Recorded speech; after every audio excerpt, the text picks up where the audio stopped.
Good evening, my name is Eric Carter. Have you ever wanted to quit something? Or have you ever quit something? Because it was just too hard. Maybe it was just too boring. Have you ever wondered how that decision affected your life? As you may know, I've had a pretty successful career in the power industry. I've been a supervisor at 2 different facilities, and I've worked my way into management by the age 33. I also have one of the most important jobs at the company I work for today. And I can owe that to the fact that I was a nuclear power technician in the United States Navy. But I almost quit that. And I can remember the time and the place that changed my life. It was a little bit past 11 o'clock in the evening at Taco Bell. And no, I wasn't drunk. I wish I had been, because six months prior to that, I joined the Navy, 2 weeks out of high school. Like most kids, I didn't know what I wanted to do with my life. But I know I didn't want to do school anymore. The thought of not having to go to class and to take tests was exhilarating. So why did I pick the Navy? Well, mainly because my brother had. A year before that, he had joined the Navy, and all the reports back from him were, "It's great, I'm having a good time." So I joined the Navy when I was 17 years old. They had to put me in what they called the delayed entry program, or DET, because I had to wait till I finished high school. Well, while I was in DET, the recruiter came to me and said, "Hey, you got to take this test. Everybody's got to do it." I'm like, okay. So I take this test with all this math and science and physics I've never even seen. So when I finished, I figured, well, I failed that one. But he came back and he was all smiles. He was like, "You passed. We've got to move some people around. We're gonna get you a spot, and you're gonna be a nuke."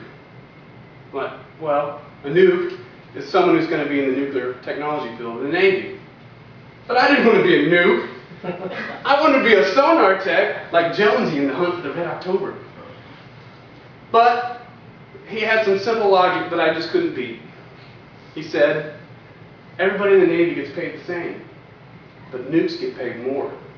So why not do the same job and get paid more? Well, so I signed on, but little did I know, I signed up for the hardest school the Navy could possibly conceive of. I found out how hard. It wasn't hard because school started at 7 in the morning and went till 3:30. It wasn't hard that we had 4 subjects and we took tests on those subjects every Friday.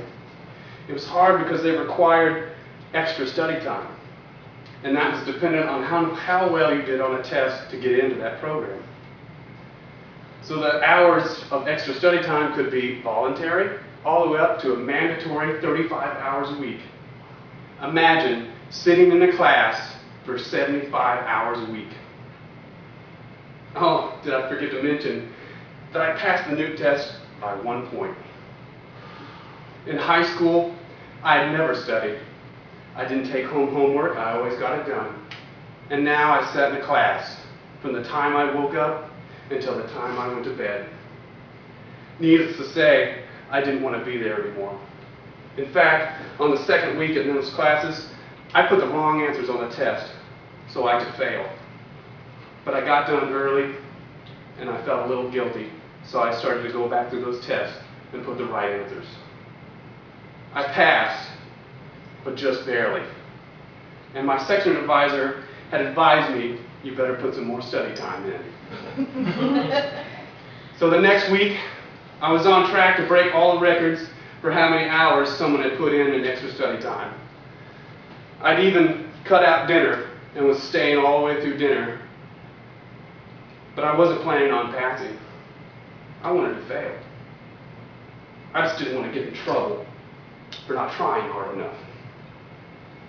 Well, on that Thursday evening, I'd finished studying, an extra 7 hours of study, and gone to the only place that was open at that time off base. I'd frequented this Taco Bell many times. But on that evening, it was strangely empty. I'd gone up to the counter, ordered my 2 hard tacos and 2 bean burritos, and waited for my order to be up. But in walked this man who made his purchase, turned to me and smiled and said hi. I said hi and I sighed this tired sigh. And he said, "You're a nuke, aren't you?" And I laughed and said, "How'd you guess?" He goes, "I bet you just got done studying." And indeed, he was right, I had. And he asked to sit down with me as we ate our food together. And we talked about the nuclear program. And I told him how I felt that I wanted to quit. Well, he talked about his experience in the Navy as well. He was coming back to where he had started from because he was getting out of the Navy. You see, he was in the nuclear power program too, but he failed out on the last day, on the last test.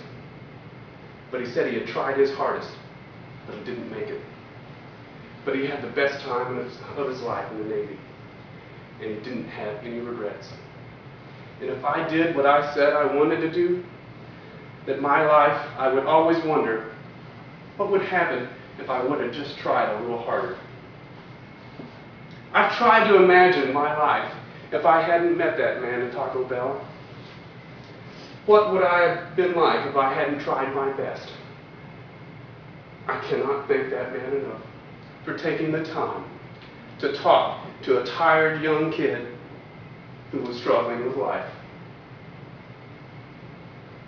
But I don't have to wonder, because from him, I learned to never give up, to always try my best, and to live a life with no regrets. Thank you very much.